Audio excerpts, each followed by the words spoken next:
All right, question 4, another high demand question. This one here has some maths in it as well. So here we go. We've got figure 1 shows how atmospheric pressure varies with altitude. Explain why atmospheric pressure decreases with increasing altitude. Okay, well, 1, we have pressure equals rho g h. Okay. And at higher altitudes, h is smaller. Okay. So that's the first point that I'm going to go with. The second thing that I'm going to say is that at higher altitudes, the density is lower.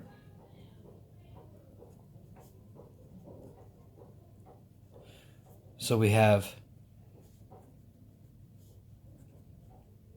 fewer collisions to make pressure.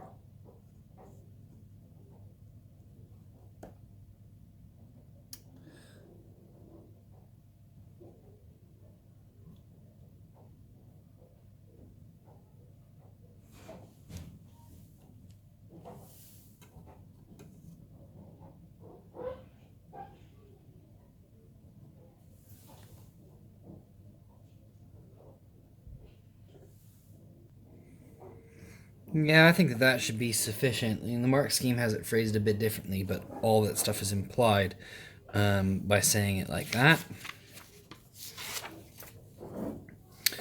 Okay, so when flying, the pressure inside the aircraft cabin is kept at 70 kilopascals.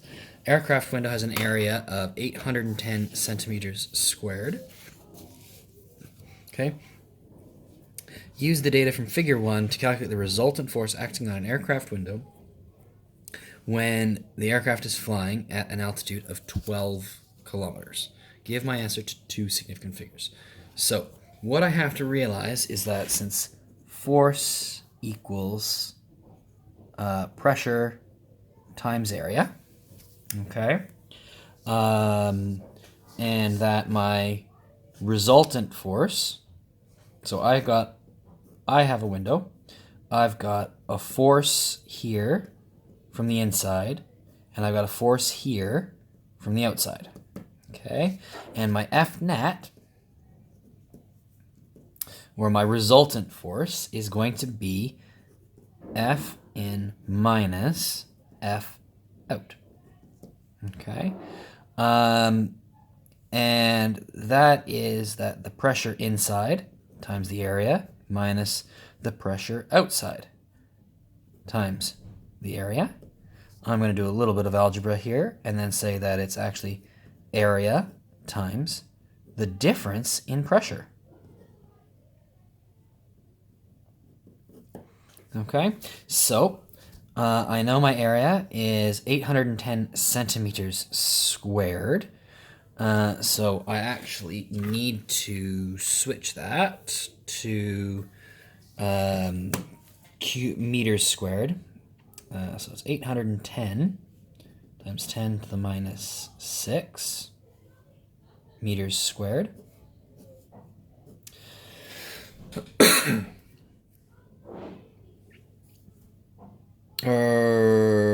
No, not minus 6, minus 4. That would have been a mistake.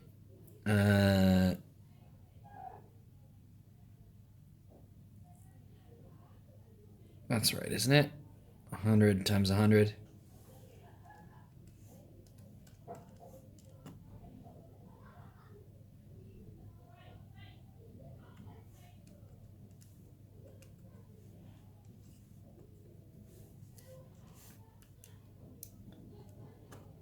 Yeah.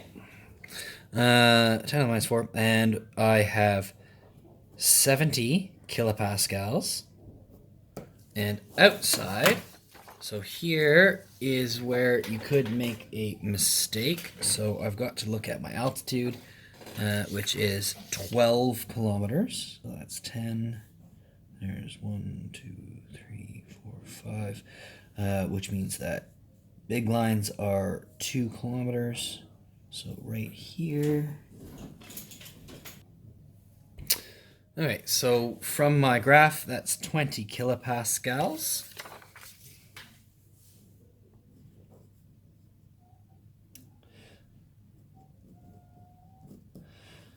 So I've got 810 times 10 to the minus 4 times 50 times 10 to the 3. So my resultant force on the window is 810 times 10 to the minus 4 times 50 times 10 to the 3. And that gives me 4,050 newtons. And I need to round that to 2 significant figures. So right now I've got 3. So that's 4,100 newtons to 2 significant figures. So lots of sort of tricks in there where you've got to pay attention. Recognizing that it's the pressure difference that's creating the force, and catching this here. Because if you don't catch that, now you're talking about 41 million newtons of force, which, well, that's a lot. It'd be like an elephant standing on the window. Or actually probably closer to a large lorry standing on the window, which is no good. So, 2 marks here for why is the window designed to have this shape. So, what do you mean? Why does it have this shape? So, we look, it's actually shaped as a wedge. Okay? So, basically, you have a net force going that way. Okay? And because we've got this here, this is giving you force in that direction. Okay, so it's designed because there is an outward force, and this shape